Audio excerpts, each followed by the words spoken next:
Friends, this is my quick and dirty tutorial on my displacement workflow for the source engine. So I'm going to show you how to quickly make a displacement environment. I like to start by blocking out a bunch of 512 by 512 cubes.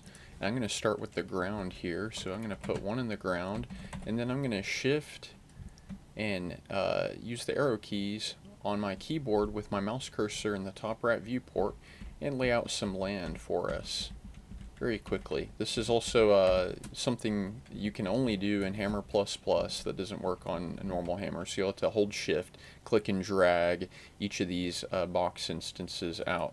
Okay, so there's our floor, and now we're going to do cliff walls. I'm going to hold shift, click, and press up on my arrow pad to bring this up, and now I'm going to slide that over, and then we're just going to hold shift and then press the arrow keys and outline the sides, and I'm going to skip the bottom because we're going to put some water over here, so we want that to be the end over there. Something else I like to do is I like to take all of these walls and I like to cut them in half on the 256 grid and keep both sides. That's going to give me more flexibility with sculpting. I'm going to go ahead and save. I'm going to save this as, this is a temporary map of which I have, this is now my 74th temporary map. Okay, now we want to give the world a little bit more dimension because right now it's really blocky, and we can do this before we even begin displacing. I'm going to select everything and group it because we like working with our displacement environments as one whole unit. Now we're going to select our environment, and I'm going to come through on like the 64 grid, and I'm going to start moving things and nudging them with my arrows, just to kind of give the world a little bit more dimension, which is nice. I'm going to do all these corners, and then I'm just going to do a little bit of randomness here and there. Okay, now let's say I want to put a cave entrance somewhere. So maybe I want to put a cave entrance like right here. So what I'm going to do is I'm actually going to delete this, and now I'm going to take these pieces and I'm going to shift drag another copy out here, and then I'm going to match vertices. And we don't have to be super picky about these because that's not important. And it's also important to note that we need to actually, before we do that, we need to drag another copy so that we have a ground copy, and we're going to do that again. Shift drag a copy out here so we have ground and ceiling. Now we're going to match vertices. When you select a group of vertices, it's smart to click and drag, and it will select all of the vertices in that stack, so you don't have to do them one at a time. And then for this section, I actually want to rotate it slightly, so I'm going to do something like 11.25. I'm going to set these to 0 and make sure this is set to rotate, not scale, and press OK. Alright, now I'm going to try to match these two vertices close together on the 16 grid. That's about right, that's fine. You can even hold Alt and click and drag and get them as close as you can. You don't need absolute perfection right here, that's fine. I'm going to shift, click, drag another copy and rotate it again, Control M, press enter. Hammer++ will save that previous value for you. And here I actually want to go ahead and snap as close as I can, same situation. Now I'm going to select all of these, and we're going to do some vertex snapping because we want all of our vertices to touch. You cannot sew unless all your vertices touch. If I hold Alt, click, and drag, it will let me slide my bounding box off the grid, and it won't snap to the grid. Since we're not making a road here, we don't have to be super precise about this. It's not a bad idea to try to meet in the middle. It prevents too much distortion from happening, especially on this middle route, because this is where the player will actually be traveling. And then again, be careful where you click, because if you click in the wrong place, it will deselect your selection, which is really annoying, but that's just Hammer Editor. Here we go. Now we're going to hold Alt, click, drag, select this, and we're going to try to meet these about as close to the middle as we can. And again here, we're going to find a nice grid, there's a nice grid we can snap to. We're on the 16 grid right now. You can go lower. I think it's a little bit more finicky. 16, 8, 16, even up to 64, I feel like is much easier to work with. Okay, and now we're going to snap these in pieces too, just so that everything's nice and on the grid. And we will need one more piece because we need to end the cave in the back. So I'm just going to grab a piece like this. I'm going to shift drag a copy out here, match vertices, okay, and then be careful where you click or it'll deselect what you're working on. And then these vertices really don't matter, but I'm just going to kind of shape them for us. Okay, so now we have a nice little cave in here, which will be nice. We can even do something like make the cave a little bit more narrow the further it goes in. So I'm going to select all these pieces and make sure that you also select the ground and select the ceiling, because all your vertices have to touch, and if you do any manipulation you want to make sure that everything is always touching. So I'm going to take this, I'm going to go up to the big 64 grid and nudge in and make sure you have everything selected. I didn't have everything selected. Yep, all these pieces, everything has to be grouped. That's why you want to always group your displacements as you work with them. And something else still isn't selected. I bet it's something, I wonder what it is. Maybe that was what I was missing. There we go. So yeah, that's why we always want to go back and reselect everything. Okay, and it's getting a little bit more narrow and more narrow. And then I'm actually going to take these in pieces, hold control, that's how you select more than one vertex at the same time, and nudge these in, and I'm going to hold control and select all these and nudge these in.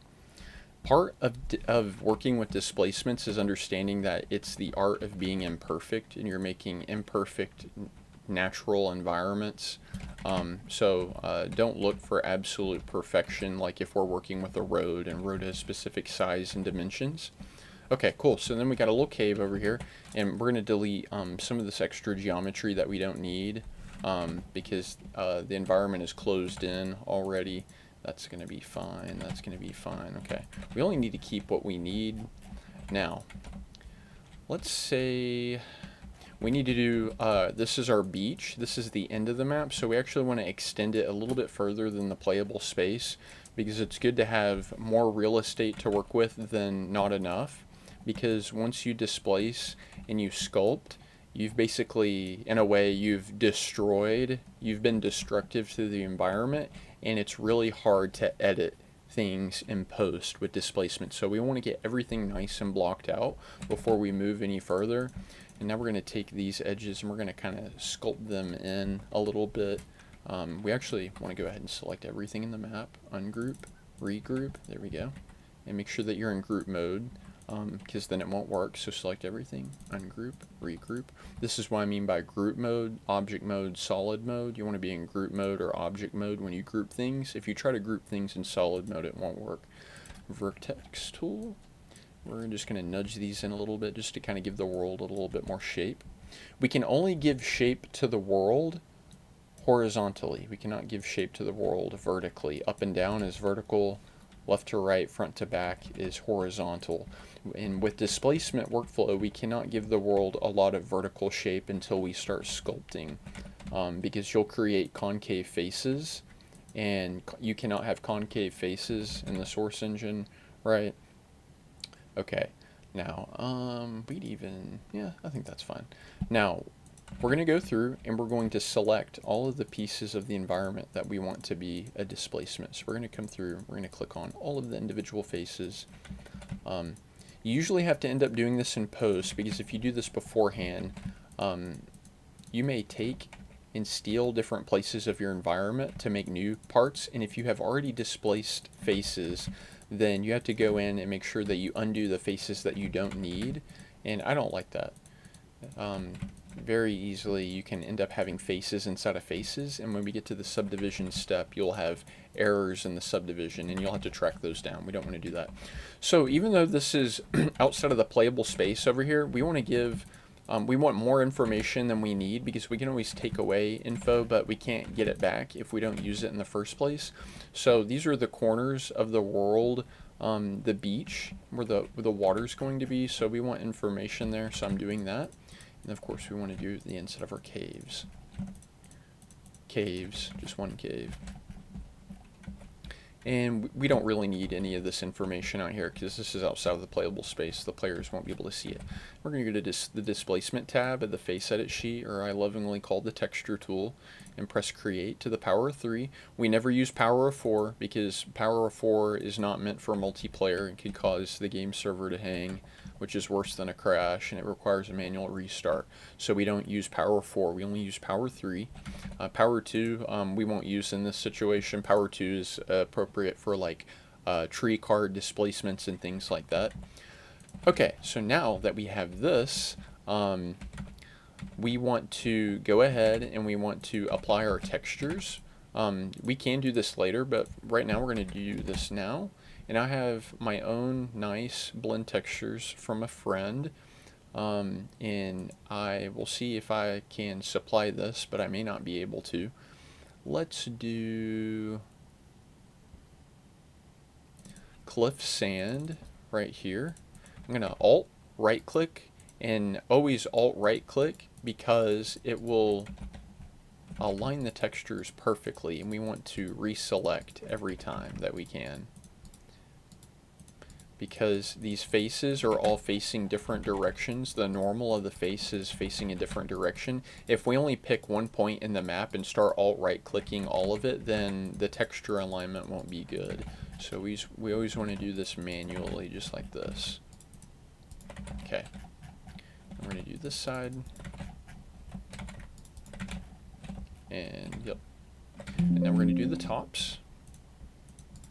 And because this is all flat, we can just select one point and alt right click. You don't want to hold alt right click and go all the way through in the previous step when you're selecting displacement faces, because you'll accidentally have floating point errors and you'll accidentally select faces inside of faces and create those as displacements, which will cause issues in the subdivision portion of displacement workflow. All of this we can just hold alt right click. It's not important for all that and all that. And then on this we do want to alt right click every individual face.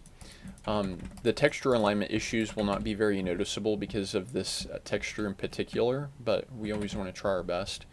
Now that everything is displaced and everything is textured, we want to go ahead and we want to start sculpting. So I'm going to change actually to flat so that we can see our faces a little bit better. We have everything selected, Control S, and now we're going to go ahead and subdivide. And this may take several seconds to several minutes. It depends on how complex your scene is. As a new mapper, I would make a small scene, not a new mapper, but new to this displacement theory. I would subdivide and create a small scene for your first time while you learn the tools. So now I'm going to press subdivide. I'm going to let it do its thing. Shouldn't take any longer than maybe 15 to 30 seconds. And because this is a quick and dirty tutorial, there is no video editing, there is no entertainment. There we go. This is just an educational video. So we're already done. We're already subdivided. We're going to look through really fast and see if we have any subdivision errors. And if we do, they would be very glaring and very obvious. And from the looks of it, everything looks good. If I click on grid down here, it'll hide the grid so we can get that grid out of the way. Everything looks appropriate. Okay, so subdivision really smooths things out, and we don't want this to be our final step, obviously. So now we're going to come in, and this is where the magic happens. We're going to go to displacement and then sculpt. I can actually turn off the select. Or actually, I can't. Never mind. So this is the sculpt menu. You have to be very careful with the sculpt menu because you can very easily jack up your map with this tool because it's coded very literally. It does exactly what it says, and it's not. It doesn't hold your hand. If you hold right click and move your mouse left to right, it will change the size of this radius. Okay, for right now we want to work with a big radius. We want to come over here and we want to set our normal direction to brush center. Very good.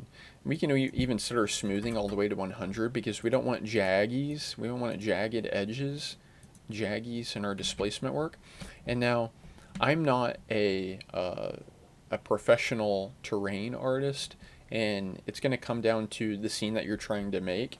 But this is what I typically do. I like to come around, and I like to click and just click and go all the way around. We're going to start with the top here. We're going to start very soft and round. In fact, this is really hard to see. I'm going to change back to textured mode and see if maybe that helps a little bit. Shaded, textured, yeah. We're just going to come around the top, and we're just going to try to give the top of the world some dimension. Do not click and hold. Okay, clicking and holding will cause too much work to get done at once, and you can easily mess up your environment, and you got to do Control Z and hope Hammer doesn't crash and all that good stuff. So we click. Okay, we never click and hold, we just click. We're going to come around here. We can even come over here and set a larger offset distance to make our work faster. Okay, press enter, and then just come around and keep clicking. We're giving dimension to the world right now. Do that all the way around. Okay, I'm going to even come around and do it on this side. Okay. Now, something else I like to do is after I do that, I like to come around the bottom, and I like to do it to the bottom now. We're going to click along the bottom and give the bottom of the world some dimension. Something that'll help is if you come up here and press the DW button, you can see where the bottom of the walls are, and that's generally where we want to click to give the world some dimension. If you press Z on your keyboard, that's how I'm going into camera view and then out of it so quickly instead of having to manually come over to the camera tool. So if I didn't explain that earlier, now you know. And we're clicking all the way around. And we're going to do the inside of the cave in a second. We're going to treat the inside of the cave a little bit differently. Just giving the world some dimension, making the world look a little bit more interesting than it already does. Okay, because I plan on putting a clip pretty close here so that the players can't fully get into the water. If you want the players to get further into the water, then you would need to do more displacement ground out here, which I didn't do for this situation. But if you want the players to be able to get into the water, you need to give them more displacements. Okay, so now let's do the inside of the cave. And we'll be very careful because the cave gets small and more narrow towards the bottom. The first thing I want to do is actually I'm going to bring the back of the cave closer to the front. So I'm just going to kind of click in there and do that. We want to be very careful that we don't do too much because we can really mess it up. And I want the cave to get a little bit more narrow about right here and make the cave entrance a little bit more interesting. So I'm going to do this for the entrance. We're going to add a little bit of bottom to this too. There we go. That makes it look a little bit more interesting. Maybe a little too much right there, and do Control Z. And then a little bit to the top, just very little, because it's starting to get very narrow once we get in the inside. We don't want it to be too narrow just yet. Okay.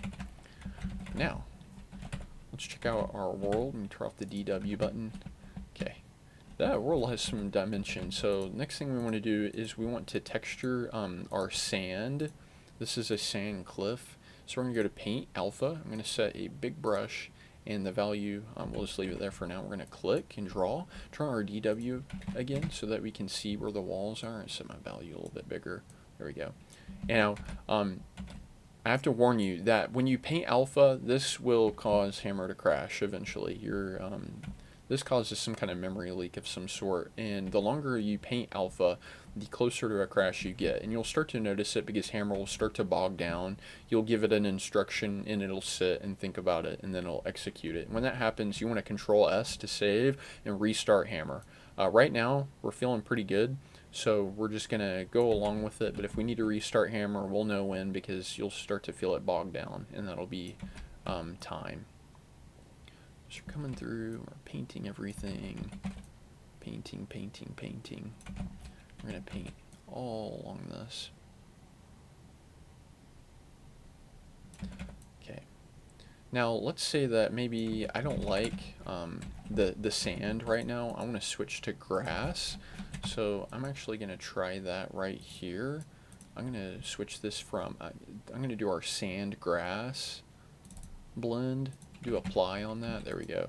And we're going to actually have to invert that. So we're going to press invert. And I'm going to have to invert all of these. I'm going to go ahead and hold Alt right click and just drag my mouse cursor along. That's going to paint all those. Now I can come along and select all these and change these to grass. Okay. Sand, grass. Oh, it already was. Invert. There we go.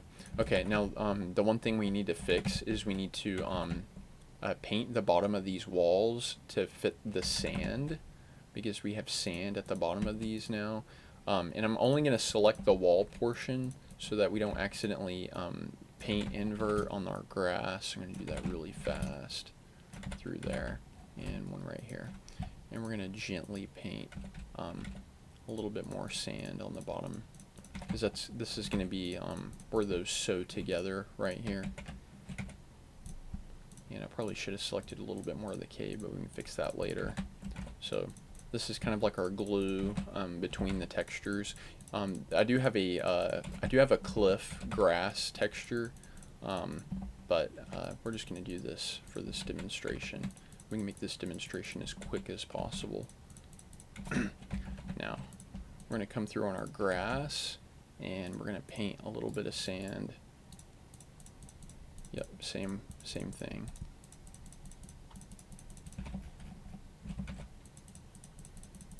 I'm going to quickly come through here.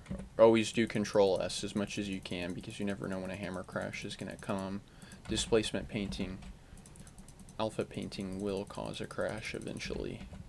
We'll know when hammer starts to bog down. Okay. Alright, very good. So now, we can actually leave the inside of the cave like a cave, because there isn't going to be any grass inside of a cave. We can paint a little bit of sand. Or not sand, there's not going to be any grass in a cave, but there will be some sand. That'll be fine. That'll look okay. Now, we already have like a pretty good looking environment. We can even come up here and change this to our cliff grass blend that I was talking about earlier, and paint some grass up here. That's going to make our environment look even better. Let's see, cliff grass. Got to find that really fast. It's one of these. Cliff grass at the very left. Okay. And we're going to paint. Select everything, then paint, so that we don't have any seam issues. There we go. Turn on the DW button so we can see where the walls are. Very good.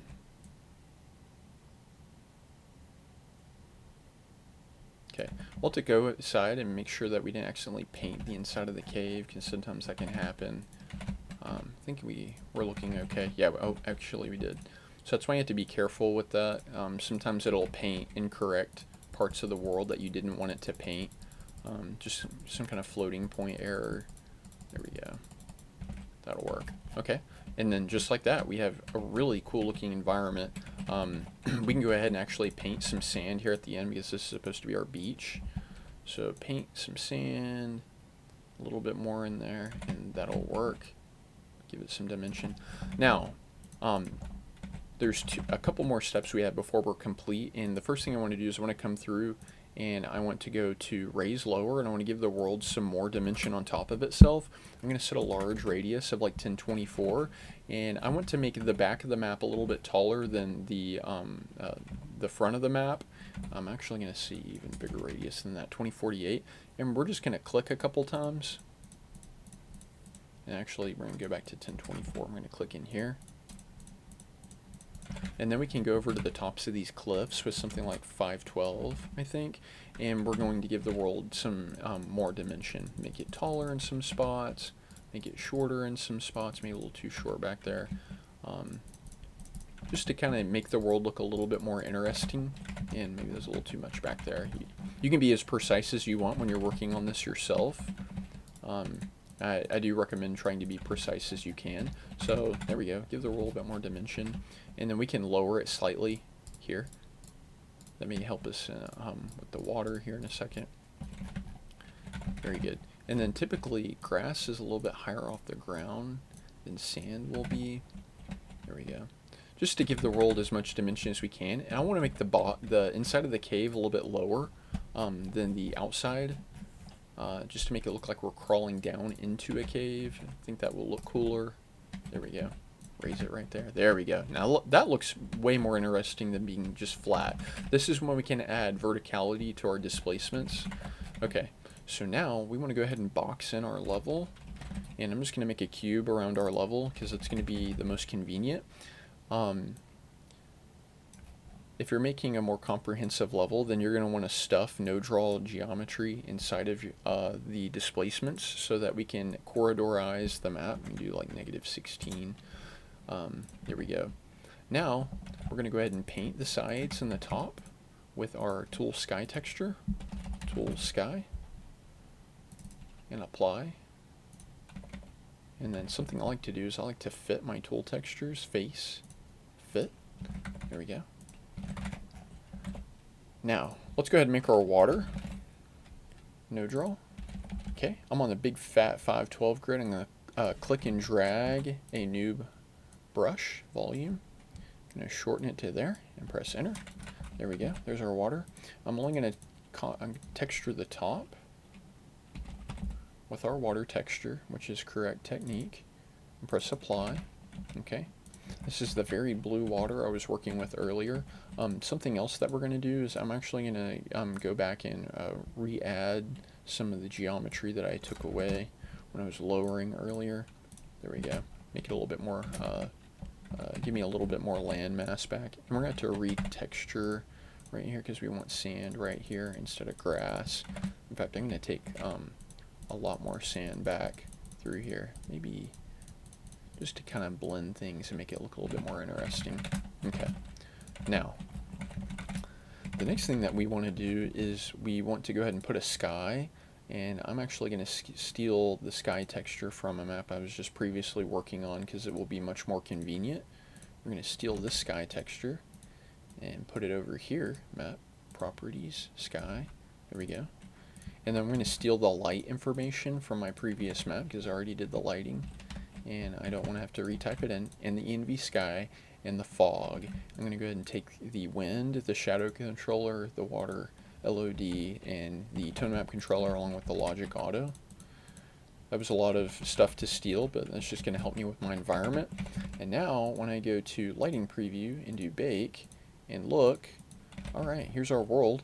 I think we're facing the wrong direction, so I'm going to select the whole world, Control M, and rotate it 180 degrees. And there we go. Because everything is straight and on the grid, I don't need to make any further adjustments. And rebake, and there we go. Looks a little bit better. The next thing we want to do is we need some sort of 3D skybox for our water, and I have a technique that does it very, very quickly. So the first thing we want to do is, I always like to set this back to no draw, even if it doesn't have relevance to right now. We're going to go to Auto over here, Viz Groups, and we're going to hide everything by clicking the Auto button. I'm going to come over to the Entity tool. I'm going to click in the center of the map on the blue cross and press Enter. And now, Hammer++ likes to do whatever this post-processing thing, which is in my way, which is a little annoying. Come over here. We're going to put a sky camera and press Apply. Okay. And we're also going to put fog enable because we're going to need that for later. And we're going to copy some values in there. Okay. Now re-enable everything. Make sure that we have tool textures and entities on over there. We're going to click on the camera, and we're going to click on our water, and we're going to shift drag a copy out here. And the next thing that we want to do is we want to make sure that our texture scaling lock is turned on, which it shouldn't have already been on, but oh well. So we have it on. We're going to go to Control M. We're going to go to Scale. We're going to put 0.0625, which is 1/16 of the scale, and that's the standard that most people use. You can go smaller or bigger if needed, but we're going to go normal, 0.0625, and press OK. Okay, and now I'm just going to put it over here. It doesn't matter if this is on the grid or not. Actually, it does, now that I think about it, because we're going to have to make some water. Everything is on the grid where it needs to be, and if I go down to the 64 grid, we lucked out with that. 49 is kind of a weird height, but it's also on the 1 grid, but it fits for this situation, so that's okay. So now we want to go ahead and we're going to copy over some values from our, and delete the old sky camera, or else when you compile the map you'll have visual artifacts. We're going to copy over some of these values from the fog controller, so I'm actually going to steal the fog controller and I'm going to paste it over here. It doesn't matter where it is, and I copy some of these values over, like the fog color, and then the fog max density is not in the sky camera, so we have to manually put that in there. It's kind of annoying. Fog max density 0.5. So I'm going to come over to sky camera, make sure I have smart edit toggled off, go to add fog max density 0.5. There we go. Because for whatever reason that was not included. And we're going to copy our start and end distances for the 3D sky. You can have different values here if you want to, and it depends on what you want your map to look like. For right now, we're going to have that set. We're not using fog blend because we don't have two fog colors, and we don't want two fog colors, and there's nothing else we need to do with that. Now, we need to make our water, and we also need to offset this so that this whole thing is on a different plane than the rest of the map, or else it's going to get in the way. So actually we can do 1, 2, 3, 4, 5, 6, 7, 8. That's good. Now, we're going to come over here. We're going to go to the brush tool, the block tool, and we actually can just take what we already have here and shift drag a copy out here, and then draw it out big. Something like 8192 is good. There we go, 8192. And now, we're going to do the other side, shift drag a copy over here. So we have another copy. We're going to shift drag a copy up here, and we're going to encompass everything that we already did and go out 8192. All the way out here to 8192. Okay, shift drag that copy down here. Okay, now we're going to do some texture alignment. So we're going to select our home base, which is from the real world. We're going to alt right click on all this. So there. Now we have perfect texture alignment. And we can keep this if we want to, but we don't have to. Okay, we can delete that copy. If you want to, you can leave that copy there. It shouldn't cause any issues in the real world because the real world will always be drawn first. So now we've done that. We need to box this in. So we just go back to no draw. We're going to draw a copy, draw a big brush around everything. That encompasses everything. We're not looking for perfection here. And press enter. Tools, make hollow, -16. And we're going to paint only the sides and the ceiling with tools, sky. Tools, sky. We don't have to color the ground because no one will see the ground. I like to fit my textures, fit my tool textures, except no draw. All right, there we go. So now we have our 3D sky done, and we have our base world done. With the 3D sky, we didn't place any props or anything. I'll leave that up to you. Let's go ahead and quickly compile the map so we can take a look at it in game and see if everything is working properly. I'm going to wait for Gary's mod to quickly open before we compile the map, or else it's going to complain. So let's see if we can get Gary's mod open here in a second. It may take us a minute because Steam wants to be slow, which is inconvenient for us, but that's what we have to do. I think it's trying to open very slowly.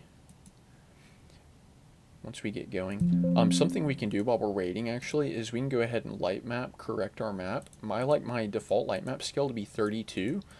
We can go around and take a look at the pre-done lighting and go ahead and paint with light map scale 8 is what I like to use for detailing. Gary's mod is now ready. So we'll go over here to light map preview, and I'm going to take my texture tool and click around where the shadows are being cast. Light map 32 is really efficient. In reality, it's 4 times more efficient than light map scale 8, or I'm sorry, light map scale 16. Not twice, but 4 times. And okay, grabbing all the interesting shadows. The water's in the way. I'm going to hide the water. Actually, that's actually all the info that we have. We're going to come through. We're just going to click on all the interesting shadows. And it looks like most of the scene, we don't really have to do up here because the players won't see up there. Looks around those crevices and stuff. And the players won't see anything back there. Okay. And we'll go ahead and change that to light map scale 8. There we go. It's going to make things a little bit more crispy. And if you place props in your map, then you're going to want to light map correct for those too. Okay, I think we're ready to compile. We do need a cube map now that I think about it. So we're going to put down a cube map. We're just going to do one for the real world, but you want to put cube maps in the center of every important area where the lighting changes. For right now, it's okay if it's right here. And we like to place it about 64 units above the ground at the player's eye level. There we go, looks good. We could also put one in the cave, but I'm not going to bother with that right now. And now we need to put a cube map in the skybox. And we're going to do something interesting. We're getting nuked right now by post-processing. We're going to do something where we tell the cube map in the 3D skybox, which it doesn't matter where it is, preferably somewhere out in the middle of nowhere is the best place for it. And that post-processing is really annoying. I hope he fixes that in the next update. Love Hammer++, but I don't like that update. And we can just kind of nudge this a little bit above the ground. It's not super important. Now, we're going to double click on our cube map. We're going to leave the cube map size default because we don't like super high res cube maps. They're really distracting. We're going to hold click, control, and click all of the water in the map because we want all the water in the map to sample the same cube map, and press apply. For this situation, we want it to all use the same cube map. So now, when we build our reflections, our water should look really nice. Famous last words. So let's go ahead and compile. This is going to be very quick. Make sure I'm not compiling both. And press go. We have a really small, simple map, so this is not going to take long at all. And we're streaming at the same time, but I got 16 threads to burn, so... We have no static prop lighting to generate. The larger your map, the longer this will take, obviously. You want to be very conscious about the light map scale and your displacement faces, because displacement faces are really expensive. 32 seconds. And we're loading into the map. And the map is loading. And we're almost there. Ooh. When you don't put a spawn in your map, that's where you end up. And then here we are. Let's go ahead and build our cube maps. We do building cube maps, one that turns off sprites and lowers HDR, and then we build our cube maps. And we're going to spawn in the water again because we didn't put a player on the map. Oh, here we are. How about that? And here we go. We have a beautiful, beautiful environment. In the end, we want to put a player clip here to prevent the players from walking off the level over here and ending up below the level. But here is our world. And we have, and we have water in our cave. We have a water cave. We're going to go cave diving and get stuck and expire. Alright, y'all. Thank you for watching my tutorial. I hope it wasn't too boring. I hope I was able to cover as much as I can in one go with no edits. Thank you so much for watching.